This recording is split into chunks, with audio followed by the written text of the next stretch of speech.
The idea that we need to spend time working on our business instead of just in our business is nothing new. Essentially, we're talking about spending time thinking about our business, improving our business, coming up with new ideas, experimenting with new approaches. And those are the things that usually get left out because we're too busy working in the business, doing client work, doing admin work, just putting out fires, attending meetings, Zoom calls.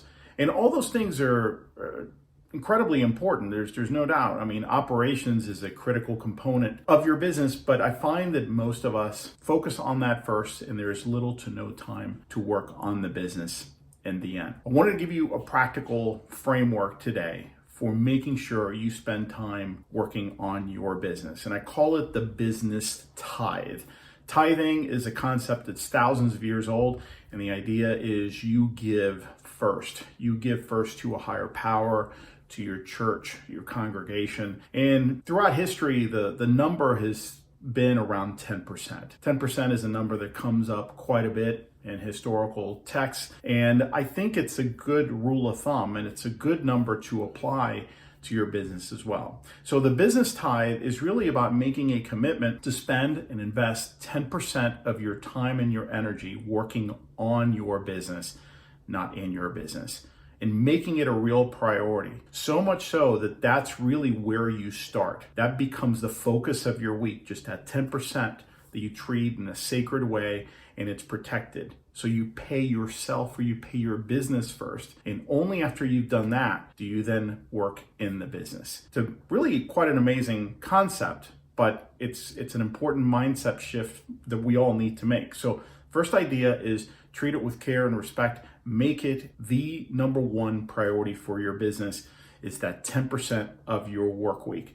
What I love about 10% is that it adjusts. If you work your business part-time, let's say 15 hours a week, we're talking about 1.5 hours. 1.5 hours need to be dedicated to working on your business. If you work 40 hours a week, we're talking 4 hours. 10% is very doable. I've never met anyone who says, I can't do 10%. And by the way, quick tip, if you can't start with 10, start with 5 and work your way up 1% at a time until you get to 10. So start with 5 next month. Give yourself a month. Next month, do 6%. The following month, 7%, and so on.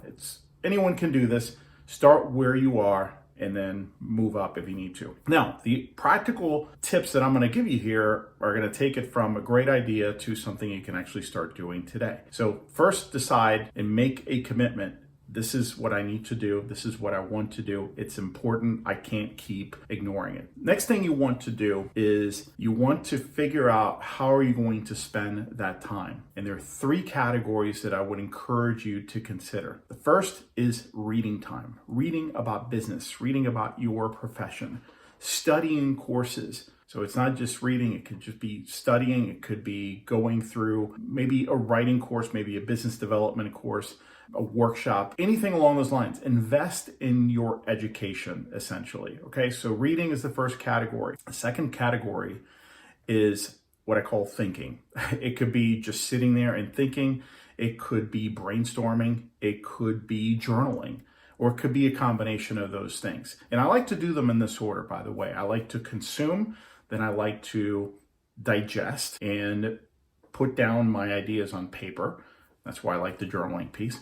And the third category is marketing. Most of us don't spend enough time marketing. We only do it when we absolutely need to. That leads to the feast or famine cycle, and nobody enjoys that. So those are your 3 categories. The idea is every Monday morning, ask yourself, okay, so I'm going to tithe to my business this week 10%. That's the first thing. The second thing is, how am I going to schedule that time? Go ahead and pick the time blocks and treat them like you would a doctor's appointment. Schedule them, set alerts, and show up. The third thing is ask yourself how I'm going to spend that time. And you got your 3 categories. You got the reading and studying. You have the processing, digesting, thinking, journaling, and number 3, marketing. It could be outreach. It could be working on attraction marketing principles. It could be working on some articles you're going to post. It could be working on LinkedIn, anything related to marketing. Make that commitment and watch your business soar.